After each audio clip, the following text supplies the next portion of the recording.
جيدا. هذه المره ضاعت هذه شيخي تفوق، تقدم شيخي، وزعها ناحيه الحمري على الجهه اليسرى، يبحث على التوزيع على حمري، يفضل الدخول داخل منطقه العمليه. هي كره لرفيقه، والهدف من خارج منطقه العمليات. يتمكن في الاخير اوكيل عمار من توقيع الهدف الاول من تسديده قويه من خارج منطقه العمليات. من على الصوره نشاهد الاعاده مره اخرى.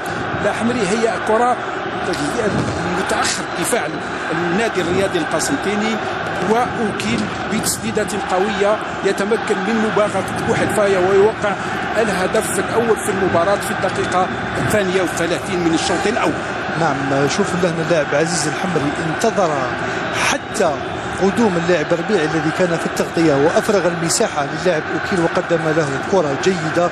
اللاعب أوكيل بترويض جيد صعود الكرة بعض الشيء الذي سهل له التسديد، لذلك هدف جميل جدا من اللاعب أوكيل والذي أعطى التفوق النسبي الآن لفريق وفاق سطيف. هدف جيد سيعطي المباراة نكهة جديدة. و شكال يتوقع جيدا، شكال في مكان جيد، ثم الكرة داخل منطقة العمليات، تسديده وهدف التعادل.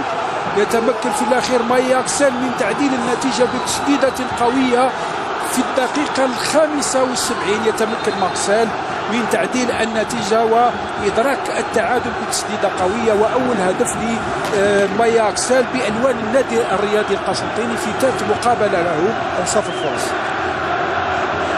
وإفراط في استعمال الألعاب النارية فرحة بتعديل النتيجة. التمريرة كانت رائعة من اللاعب إلى الترويض الموجه والدوران السريع والتسديد بقوة.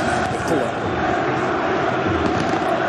هذا لهدف مايا أكسل، تمكن من التفوق في الصراع الثلاثي أمام عنقون، خلينا نقول انفرد بالمرمى وسدد بقوة في الزاوية الصعبة.